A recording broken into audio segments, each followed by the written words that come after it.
एक व्यक्ति था। उसके पिता गांव के एक व्यापारी थे। पिताजी उसके गुजर गए थे और सारे व्यापार की जिम्मेदारी अब उसके कंधे पर थी। माता पिता ने उसका नाम नमन रखा था। पहले तो वो बहुत खुश रहता था जब वो कारोबार नहीं संभालता था, तो घूमता फिरता दोस्तों के साथ मजे करता था। लेकिन अब उसके पिताजी के चले जाने के बाद उसे सब कुछ देखना पड़ता। काफी समय से वो बड़ा परेशान रहता था। उसके अंदर एक बुरी आदत थी। वह बहुत ही जल्दी क्रोधित हो जाता था। कोई कुछ कहता उसे बहुत जल्दी गुस्सा हो जाता। लोगों को वो गुस्से में बुरा भला कह देता। लोग नाराज हो जाते। व्यापार में भी उसे बहुत नुकसान उठाना पड़ रहा था। वो शांत नहीं हो पाता था जल्दी। अपने इस गुस्से वाले व्यवहार की वजह से उसे कई बार लोगों से माफी भी मांगनी पड़ती, लेकिन तब तक बात बिगड़ चुकी होती। अपनी इस आदत के कारण वो बहुत परेशान था।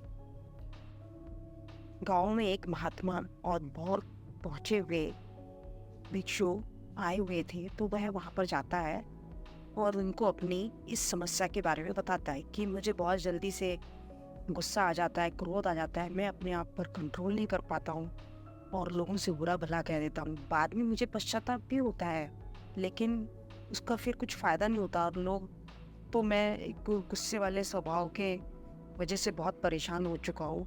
कृपया आप मुझे कोई रास्ता बताइए। मुझे अपने कारोबार में भी बहुत नुकसान उठाना पड़ रहा है।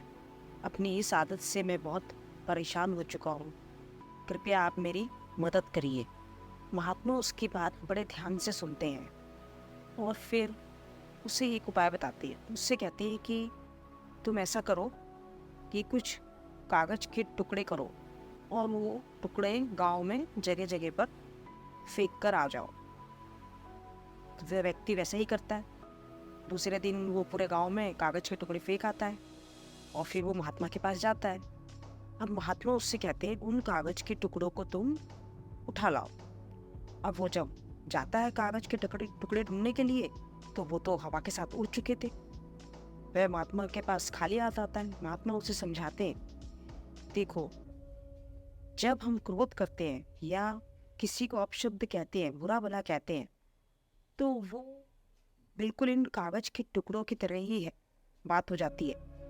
अब ये कागज के टुकड़े तो हवा में उड़ चुके, ये वापस नहीं आ सकते। इसी तरह आपके द्वारा कहे गए शब्द, आपके द्वारा किया गया क्रोध आपको तो नुकसान पहुंचाता है, लोगों को भी नुकसान पहुंचाता है। और इस जिस तरह से ये कागज के टुकड़े वापस नहीं आ सकते, आपके द्वारा जो आपने शब्द कहे हैं वो भी वापस नहीं आ सकते हैं।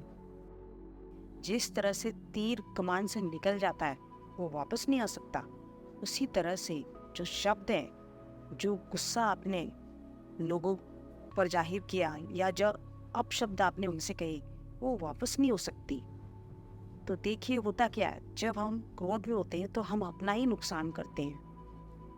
भगवान बुद्ध ने कहा है कि जिस तरह से क्रोध बिल्कुल एक जलते अंगारे की तरह होता है जो हमने अपने हाथ में ले रखा है और हम इसे किसी और के ऊपर फेंकना चाहते हैं।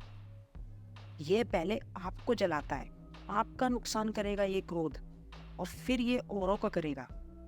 तो जब भी आपको गुस्सा आए, आप थोड़ा सा मौन हो जाएं। हर वक्त आप सही नहीं हो सकते। जब हम ध्यान से देखते नहीं, बिना सोचे समझे बोलते हैं, और जब हम गुस्से में होते हैं तो हम लोगों को समझ नहीं पाते, चीज़ों को समझ नहीं पाते। भिक्षु कहते हैं ज्ञान की पहली सीढ़ी मौन होती है। जब हम मौन होते हैं, ध्यान से देखते हैं, ध्यान से सुनते हैं, तो हमारी समझ बढ़ती है। बोलने से पहले हमारा दिमाग आकलन करता है सही और गलत का। जब हम बिना सोचे समझे बोलते हैं, क्रोध करते हैं, हम फंस जाते हैं। आपने ठीक से देखा नहीं, सुना नहीं, समझा नहीं और सीधा आपने रिएक्शन दे दिया। आपने जो मन में आया वो बोल दिया। अगर आपने ध्यान दिया होगा तो कुछ लोग ऐसे होते हैं जो बहुत कम बात करते हैं, इन्हें बहुत गुस्सा कम आता, वो जब बात करते हैं तो अपने सही शब्दों का चुनाव करते हैं, समस्या का सही हल बता देते हैं और उनके चेहरे पर एक शांति झलकती है।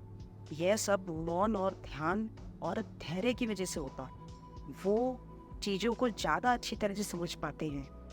महात्मा कहते हैं आपको मौन, ध्यान और धैर्य की आवश्यकता है। दिमाग को शांत रखिए। हर बात पे आपको रिएक्शन देने की जरूरत नहीं है। और जब आप ऐसा करते हैं तब आप अपनी सारी शक्ति अपने आप को सही साबित करने के लिए लगा देते हैं। आप अपनी एनर्जी सही जगह पर लगाएं। देखिए किस तरह से आपका जीवन बदल जाएगा। बहुत सारे लोगों को लगता है कि ध्यान करना और मेडिटेशन करना बहुत कठिन काम है। ऐसा बिल्कुल नहीं है।